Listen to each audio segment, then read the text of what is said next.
step 9 of our Life Steps journey. Only 3 more to go after tonight. We've come a long way over the past few months.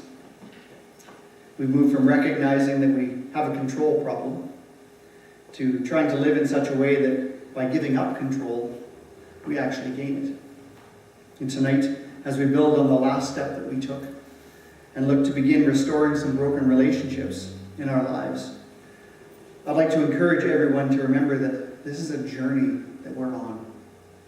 It's not a race, or at least not a sprint, but a marathon.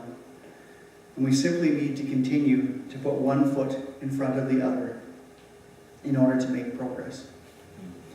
The journey of restored lives is not for the faint of heart. It's a challenge to be picked up and embraced. And the rewards, I assure you, are worth it because they mean life itself. Amen. Now, with that in mind, can anyone tell me what step 9 is?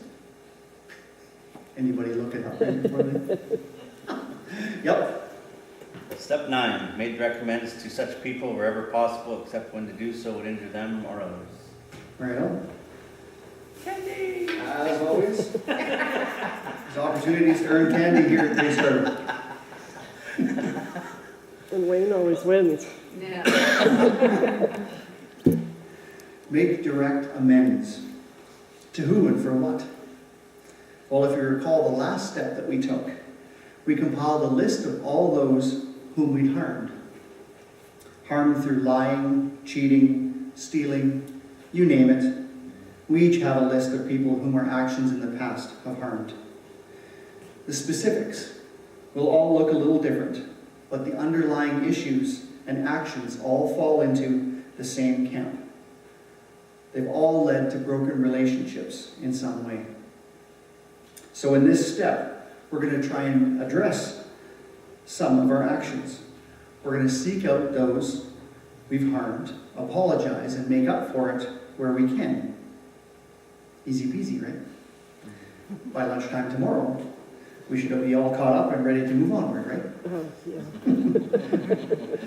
Now, if we're truly honest, how many of us here look at the task ahead with just a little bit of fear in our hearts?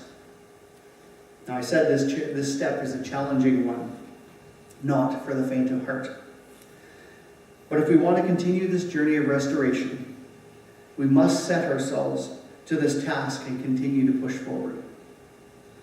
I'll speak in a bit about the dangers of not doing so, but first I want us to explore what is at the heart of this step of our journey. What is it truly trying to accomplish? Why do we make amends with people? And what exactly are amends anyways? Well, amends can look very different based on the circumstances. But essentially, amends are a making right of something. They can be setting the story straight when we've engaged in deceit. They can be paying back debts when we've defaulted on them. They can be returning what doesn't belong to us when we've stolen or cheated. They can be following through on a promise we've made that we didn't follow through on before. As you can see, amends can be varied as the situations we've found ourselves in. At the heart of them, though, whatever they may look like, is a desire to restore relationship that has been broken. That is one of the main reasons that we do them. The other, and there's a reason that it's being addressed so late in our journey, has to do with our heart. We're on step 9 of a 12-step process. 3/4 of the way there, aren't we? We thought we were on the downhill or homeward stretch, didn't we? Well, this step, as I said earlier, offers us one of our greatest challenges so far and is crucial if we're going to have any hope of living lives on a different path than before. Our acceptance of this challenge is central to our future, being one of joy and peace, rather than the pain and turmoil of living, as the saying goes, as a dry drunk. Our heart. What does our heart have to do with this step? Well, up to this point in our journey, I'd suggest that all of our actions have been self-focused or motivated. We've become tired of trying to live with the consequences of our decisions and actions. We've recognized that we can't do this alone, that we need God's help, yes. But that decision was ultimately self-motivated, wasn't it? Turning our lives over was done because we wanted something better for ourselves than we had before, didn't we? Now, I'm not saying that that is wrong. The steps we've taken so far lead to the only way we have a hope for the future. I'm just trying to point out again that we're on a journey. And like any journey, there will be pieces to deal with as we get to them in their appropriate time. Now we have a bit of snow outside, and the temperatures have gotten a bit colder over the last few weeks. This weather, however, is nothing compared to the cold that we moved from Winnipeg, which my in-laws can agree with. Now maybe some people here plug their cars in overnight, but in Winnipeg, you absolutely need to if you want your car to start the next morning. So the night before you want to go somewhere, you need to prepare. You need to take a step to plug in the block heater of the car before you can take the next step of starting the car the following day. Then once you've fired up the car, you need to let it sit and warm up a bit to get the oil circulating and the whole engine up to temperature before you take the next step of shifting it into gear and driving away. If you don't, you run the risk of blowing the motor and stopping the journey that you planned. This step 9 that we're starting to tackle today is just like that. It couldn't have been done any sooner because it relies on the work done in the previous steps to set it up for success. So this brings us back to our heart. Up to this point in the journey, our heart has been self-absorbed, you might say. We've taken steps to reach out and embrace God and humanity as a whole, to restore those relationships. But the heart of those decisions has been inwardly focused. They've been made with an eye to our own benefit. And they needed to be. Only by taking those actions so far, those steps, have we done the work that has allowed us to become healthy enough to take this next step. In step 9, God is reaching into us and molding a new heart. A heart that is outward focused. A heart that looks to benefit others even before ourselves. We benefit from taking this step, don't get me wrong. Step 9 is not all about self-sacrifice and becoming a martyr. So don't hear me say that. In step 9, however, God seeks to transform us more and more into His image. He turns our eyes from self to others, and we begin to perceive the world in a whole new light. We begin to move from being takers to becoming givers of life. Now it's Christmas time. How many of us have given a gift to someone that we knew they were going to be absolutely thrilled about? Something that we put a lot of thought into, making sure it was just right. Something that once given would be cherished by the receiver. Well, why do we do that? Are we looking for a gift in return? Is it a scratch my back and I'll scratch yours type of agreement? No, I would submit that we give such gifts because we want to give joy to someone else. We want them to be happy, don't we? The heart in such giving is not self-motivated, but is outward focused. But the funny thing is, we're richly blessed in the giving, aren't we? Something deep down in us is nourished and built up when we focus on someone else, isn't it? You see, that's the step we're ready to take now. Step 9 is about restoring relationships, but even more so about changing our heart to be one of a servant, outward focused and set up for success in our life still to come. What's kind of funny about this when you think about it is that this life we live as followers of Christ is by definition all about becoming more and more transformed into his likeness, to become more and more like him. And who was he? What was he like? Well, he came as a servant, looking to restore and bless us. He even put his life on the line, giving us the ultimate gift of life through his death on a cross. So in step 9, we are simply living out the mandate that he has called us to as his followers. If we consider ourselves Christians, we don't really have a choice but to take up the challenge of step 9, do we? This is exactly the life journey that he's called us to, isn't it?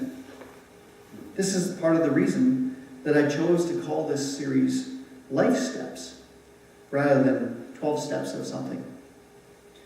So often as people do not struggle with identified addictions like alcohol or drugs or gambling or eating, we set ourselves apart from those people. We aren't them, so we don't need to apply these steps to our lives. Well, as we can see, these steps are just as applicable to us normies. The whole point of the steps are to lead us to a transformed life where we live as we are meant to live, in right relationship with each other and with God.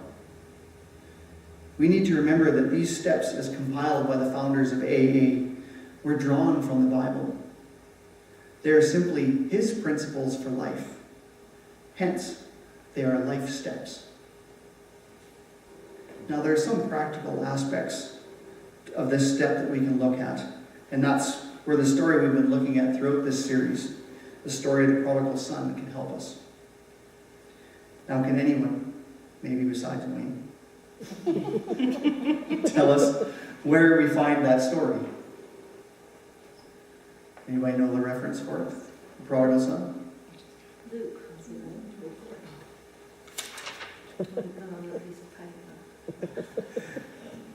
That's cheating. It is. Chapter 15, verses 11 to 31. Hey, right on. Candy.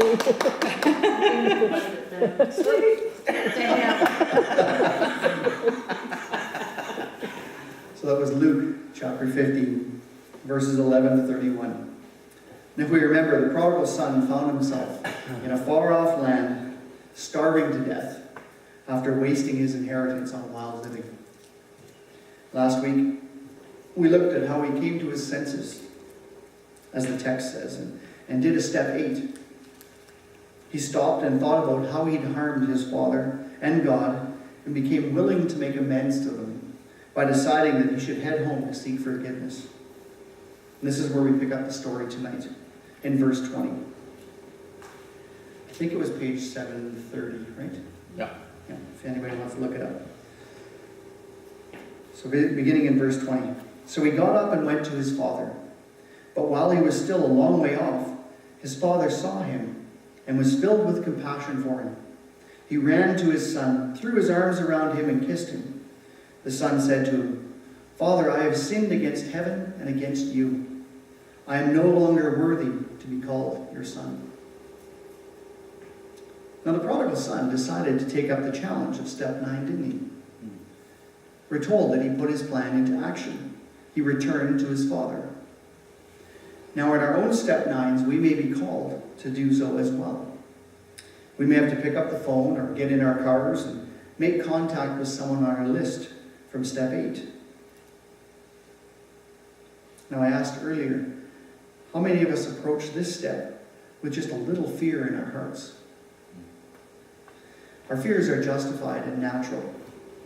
If we do not have at least a little hesitancy in our heart, I'd question how thorough our step 8 list has been and whether we really just scrape more than the surface. Like I said, our fears are justified and natural. Our attempts at making amends with people may not go as we hope. They may not be open to forgiving us and restored relationship. My question is, though, unless we take this step, unless we approach, that brokenness is guaranteed to continue, isn't it? So what do we really have to lose? Now, in the story of the prodigal son, the hopes of the son are far surpassed by his father's love and desire to restore the relationship. Now, this is an example of probably the best case scenario, but it's also pretty demonstrative of the heart of most of those whom we're going to be reaching out to. I believe we'll be pleasantly surprised at the acceptance and forgiveness offered by those we make amends to.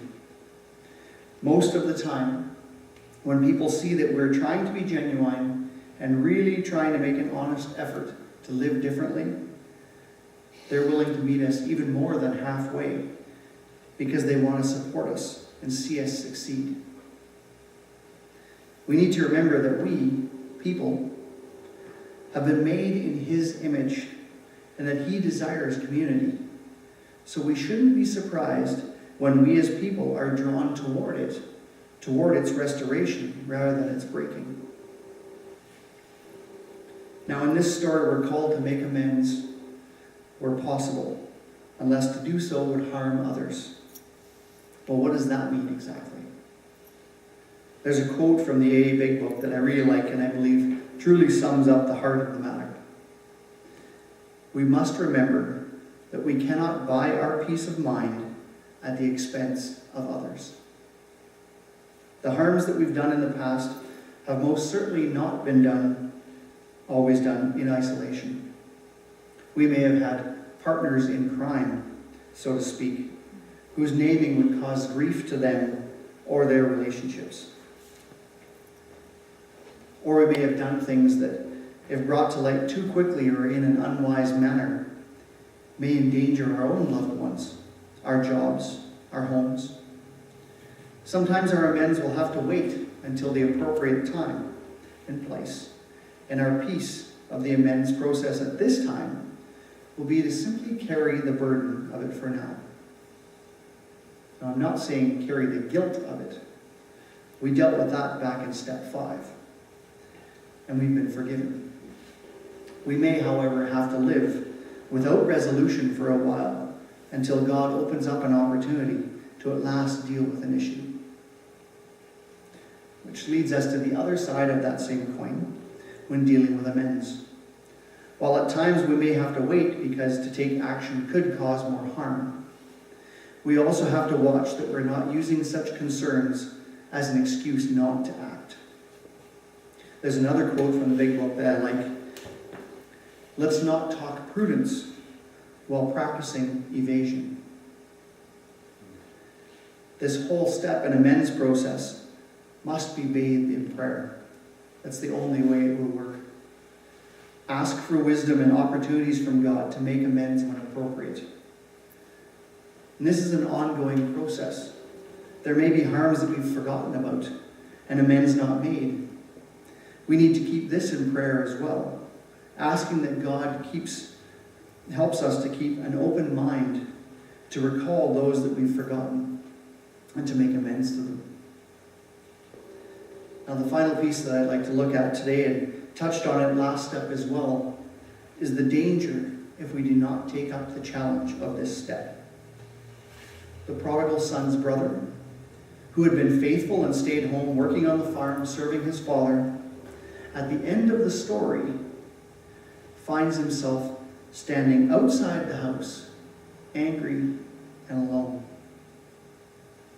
Now, this older brother is a picture of what life looks like when we don't stay on the path. And as hard as the step in front of us is, or how it looks, if we don't accept the challenge to take it up. Now, he had a right to be angry with his brother. If the story were to include a conversation between the two brothers, we'd probably get a good example of how an attempted amends is not always going to go well. But we're not given that. What we are given in the story is instead a picture of how the brother is actually inward focused, discussing how he had been faithful and yet how his father has not seen to his needs.